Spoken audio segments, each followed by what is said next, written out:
Students, class 8-এর অন্তর্মহলের যে পাঠটুকু বাকি ছিল সেটা আজকে আমি আলোচনা করব। দেখো এখানে তারপরে যে পাঠটা আছে তার মধ্যে একটা খুব গুরুত্বপূর্ণ প্রশ্ন হচ্ছে অ্যাসথেনোস্ফিয়ার, যেটা প্রায় ম্যাক্সিমাম সব পরীক্ষাতে আসে। এটা কিন্তু অ্যাসথেনোস্ফিয়ারটা কি?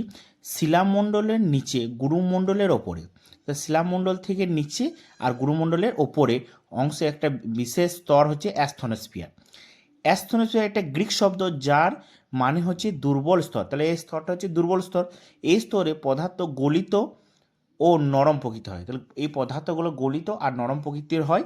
অত্যাধিক তাপ ও চাপে এখানকার শিলা শান্ত, অর্ধ তরল বা অর্ধ কঠিন অবস্থায় থাকি।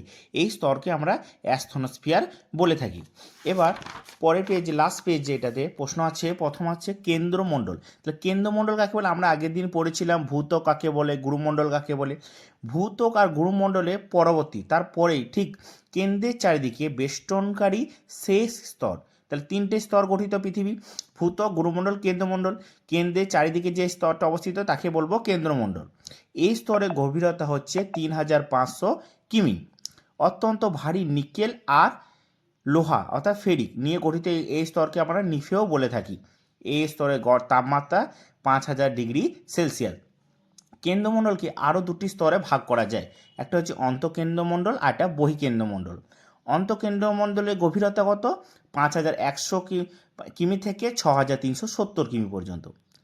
এই স্তরে চাপ, তাপ, ঘনত্ব সবচেয়ে বেশি অবস্থায় থাকে। তারপরে আসছে কি? বহিকেন্দ্রমণ্ডল। অন্তঃকেন্দ্রমণ্ডলের চারিদিকে রয়েছে বহিকেন্দ্রমণ্ডল। এই স্তর হচ্ছে কত? 2900 কিমি থেকে 5100 কিমি পর্যন্ত গভীরতা।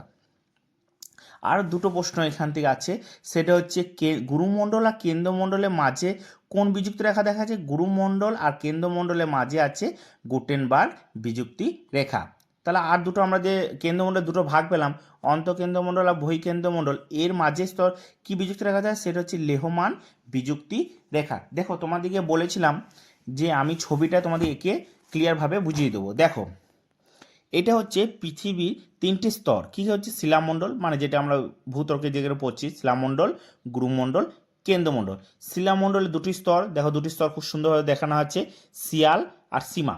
শিয়াল আর সীমাটা হচ্ছে 30 কিমি পর্যন্ত গভীরতা পর্যন্ত আছে। তাহলে শিয়াল আর সীমার মাঝে যে বিযুক্ত রেখা দেখা যায় সেটা কি বললাম? কন্ডার্ড বিযুক্তি রেখা। এটা হয়ে গেল।